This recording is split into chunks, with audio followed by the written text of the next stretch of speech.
Assalamualaikum anak-anak semuanya. Kembali lagi ya sama Bu Dinda di pelajaran Akidah Akhlak.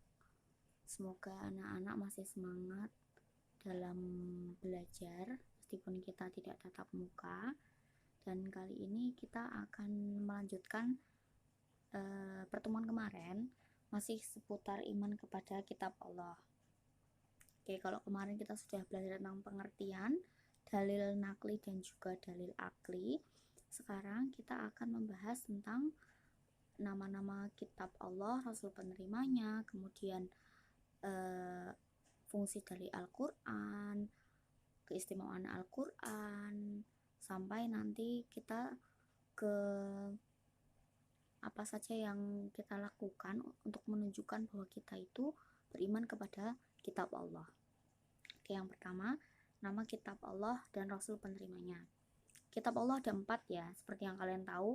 Yang pertama ada Taurat, itu ditujukan kepada Nabi Musa, Zabur kepada Nabi Daud, Injil kepada Nabi Isa, dan Al-Quran itu ditujukan kepada Nabi Muhammad atau Rasulullah SAW.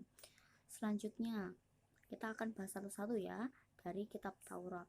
Kitab Taurat itu diterima di Bukit Tursina sekitar abad 12 sebelum Masehi. Isinya apa sih Taurat itu? Isinya 10 peraturan Allah Subhanahu wa taala untuk Bani Israel. Terdiri dari 3 perintah dan juga 7 larangan. 3 perintahnya apa saja? Mengesahkan Allah, menghormati ayah dan ibu, mensucikan hari Rabu. Kemudian larangannya apa? Larangan yang pertama menyembah berhala, larangan menyebut nama Allah dengan sia-sia, larangan membunuh, dan juga ada larangan berzina.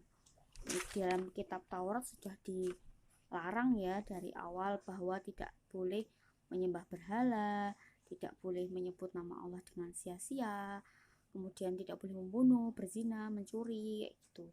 Ini merupakan ajaran sama kan kayak dalam ajaran Islam. Nanti kita bahas perbedaannya Al-Quran dengan kitab lain tuh apa sih, nanti akan kita bahas di slide selanjutnya. Kemudian kitab Zabur. Kitab Zabur tadi diturunkan kepada Nabi Daud alaihi salam.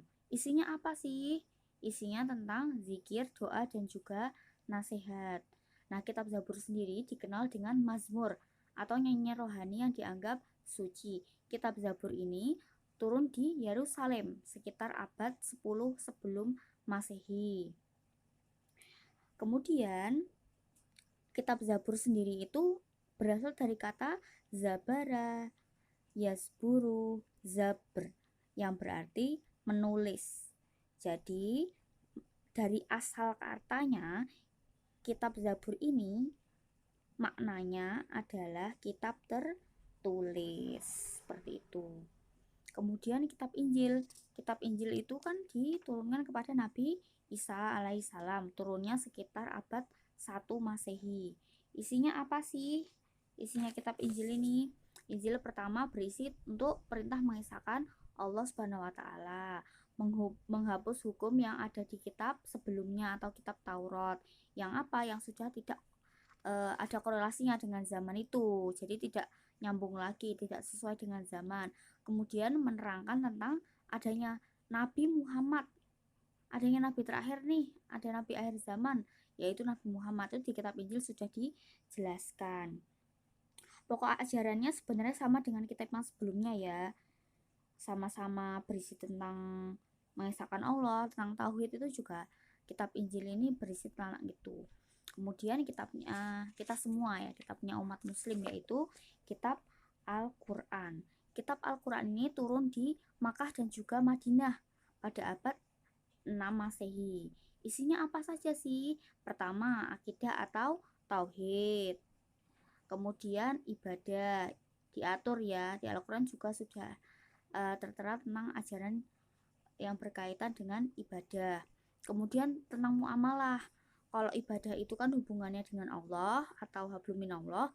Nah, Al-Quran juga mengajarkan tentang muamalah nih, tentang habluminanas, hubungan antar manusia. Kemudian ada juga tentang tafsir dan juga tanzir, yaitu perintah dan larangan. Ada perintah untuk apa? Untuk beribadah, larangan untuk apa? Untuk minum minuman keras misalnya. Banyak kan perintah dan juga larangan yang ada dalam Al-Quran. Kemudian berisi tentang apa? Berisi tentang sejarah umat manusia, yaitu kisah-kisah yang sudah pernah terjadi, yang dialami oleh manusia di zaman dahulu, dan juga sebab dan juga akibat perbuatan mereka. Sebabnya bangsa yang lalu hancur itu apa? Nah, itu diceritakan di dalam Al-Quran. Kemudian ada keterangan tentang hal-hal gaib. Hal-hal gaib di sini itu maksudnya eh, bukan yang mistis-mistis gitu ya, tapi maksudnya menjelaskan tentang hal-hal yang imateril atau yang tidak bisa dijangkau sama panca indera manusia. Misalnya adanya malaikat, adanya jin, adanya azab kubur, adanya surga, dan juga adanya neraka. Kemudian ada juga tentang keterangan ilmiah, yaitu penjelasan tentang hal-hal yang bersifat ilmiah, menyangkut alam semesta, bumi, matahari, dan juga lain sebagainya. Kemudian selanjutnya Al-Quran sebagai kitab suci umat Islam. Lama turunnya berapa lama sih? Nah, lama turunnya 22 tahun, 2 bulan, 22 hari atau sekitar 23 tahun. Nah, turunnya juga secara berangsur-angsur dan tidak sekaligus ya. Ada 13 tahun di Mekah dan juga 10 tahun di Madinah. Surat yang turun di Mekah disebut surat Makiyah yang berisi 86 surat, dan surat yang turun di Madinah disebut surat Madaniyah dan ada 28 surat. Kemudian apa saja sih keutamaannya Al-Quran dibandingkan kitab yang lain? Pertama, kitab yang paling sempurna. Karena apa? Al-Quran ini berlaku sepanjang zaman dan berlaku untuk semua umat ya, tidak membedakan suku dan juga bangsa gitu. Kemudian penyempurna dari kitab sebelumnya, jadi menghapus syariat-syariat yang ada di kitab sebelumnya, dan juga ada menetapkan hukum-hukum baru ini sebagai penyempurna kitab sebelumnya. Kemudian yang ketiga, memiliki susunan bahasa dan sastra yang indah yang dapat mempengaruhi jiwa jika kita mendengarnya. Pernah nggak kalian kalau mendengarkan Al-Quran kemudian menangis ya? Itu karena apa? Karena susunannya sendiri Al-Quran itu sudah sangat indah gitu. Kemudian terpelihara kemurniannya. Karena janji Allah ya, yang akan memelihara kemurnian Al-Quran itu siapa? Ya Allah sendiri yang akan memelihara kemurniannya gitu. Kemudian berlaku sepanjang zaman ya. Berlaku sepanjang zaman dan isinya itu tidak akan bertentangan dengan akal sehat manusia.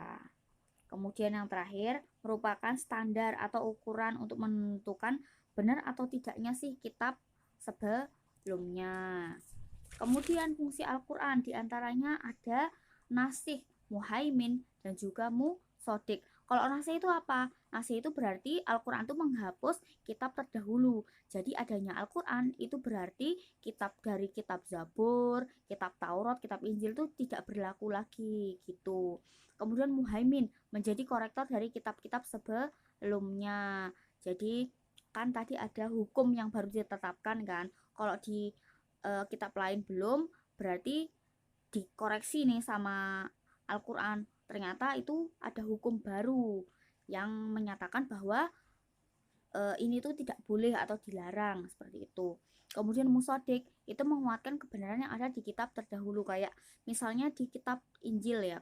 Kitab Injil itu sudah dijelaskan bahwa akan ada nabi terakhir akhir zaman, yaitu Nabi Muhammad. Nah, di sini di Al-Quran juga kan kembali seperti itu. Nah, kemudian apa sih nama-nama lain Al-Quran? Pertama ada Al-Kitab, yaitu kitab pedoman hidup. Kemudian ada Al-Huda, yaitu petunjuk bagi orang yang beriman. Kemudian Al-Furqan, itu adalah pembeda antara hak yang hak dan yang batil. An-Nur, cahaya bagi manusia. Asy-Syifa, obat bagi manusia. Az-Zik, pengingat bagi para pendusta. At-Tanzil, kitab yang diturunkan, dan juga Al-Kalam atau firman Allah. Kemudian yang terakhir, perilaku apa saja nih yang menunjukkan bahwa kita tuh beriman kepada kitab Allah? Yang pertama, yakin bahwa kitab suci sebelumnya itu tuh datang dari Allah.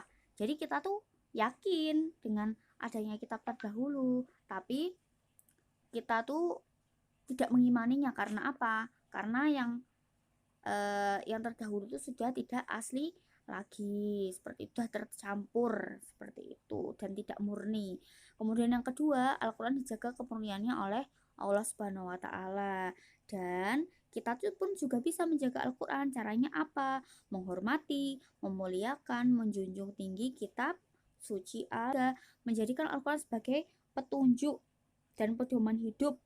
Karena sebagai seorang muslim, pedoman kita tuh hanya satu, yaitu Al-Quran gitu. Kemudian berusaha selalu membaca Al-Quran dalam segala kesempatan, baik ketika kalian lagi senang maupun lagi sedih, dan juga jangan lupa untuk mempelajari maknanya. Dan yang terakhir, berusaha untuk mengamalkan isi Al-Quran dalam kehidupan sehari-hari, seperti itu. Oke, sekian dari Bu Dinda untuk pertemuan kali ini. Saya akhiri, semoga apa yang saya sampaikan dapat kalian tangkap dan kalian amalkan. Syukron ala kulli ihtimamikum wa tasimu bihablillahi jami'an wa la tafarraqu. Nun wal qalamu wa mayasturun. Wassalamualaikum warahmatullahi wabarakatuh.